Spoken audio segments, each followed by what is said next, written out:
Capi. Mais t'as rien compris en fait. Si, c'est Capi. Non, c'est Capi. Je m'appelle Lou. Ravi d'ado. Je m'appelle Alexandra. J'ai 12 ans. Emma, j'ai 14 ans, je suis en 3e. Oh non, j'ai 14 ans. Ravi d'ado. Et je suis en 3e à Toulouse. Je m'appelle Jonathan. J'ai 13 ans, je suis en 3e. Ma vie d'ado. Iris, j'ai 14 ans.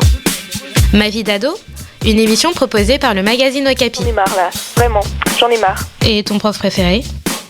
J'aime beaucoup mon prof d'histoire en ce moment, c'est mon prof principal, ça fait 3 ans que je l'ai. Sans hésiter, ça serait ma professeure de français, mon prof de musique, Français, D'histoire géo, Prof de sport. un prof d'histoire géo en 6e, en 5e, en 4e, en CM2, CE1. Ce collège, je l'aime beaucoup parce qu'elle est très à l'écoute. Il était à l'écoute. Apparemment, son but c'était de nous faire aimer l'histoire géo. Prof de français, il est très très cool, il nous fait faire autre chose que du français et je trouve que c'est un beau projet.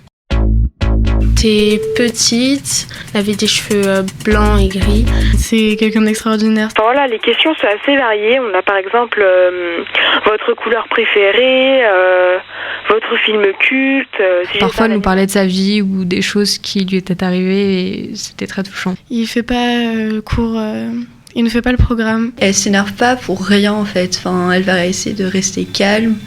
Tout ce qu'elle m'apporte, c'est vraiment quelqu'un de merveilleux.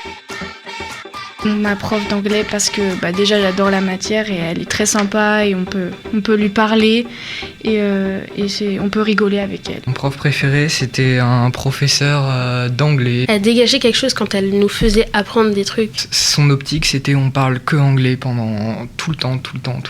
On fait des choses qu'on ne fait pas avec les autres professeurs. Aucune traduction en français, aucun truc comme ça. Et moi, je connaissais pas un mot d'anglais.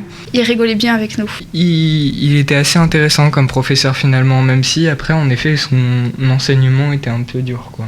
Il se disait sadique. Et en fait, il dessinait des armes au tableau, il parlait de la guerre et tout ça, c'était assez drôle.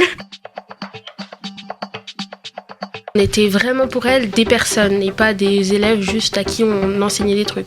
Elle a pris sa retraite, mais l'année dernière, quand j'étais en 4e, j'allais parfois la voir à l'école en allant chercher ma sœur. Elle se rappelait de tous nos prénoms. Elle n'oubliait jamais aucun élève. Comme il nous faisait des blagues pendant son cours, on retenait en même temps le cours, donc on avait des bonnes notes. Quand elle nous parlait, on dirait elle nous prenait vraiment en considération. Quelqu'un de tellement justement merveilleux que parfois je manque de mots pour la décrire. Voilà. Et en fait, une fois qu'on comprend ce qu'il dit, le professeur était sympa. Je pense que c'est ma prof d'art plastique.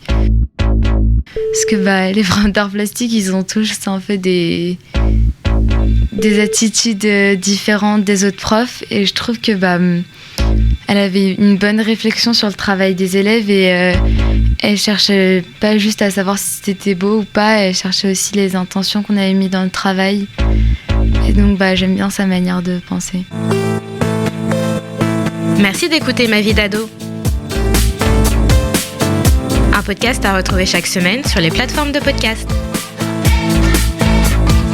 Ma vie d'ado, une émission proposée par le magazine Okapi. Juste pour vous dire que je suis heureuse et je vous souhaite tout le bonheur du monde. Bye. Un podcast Bayard Jeunesse.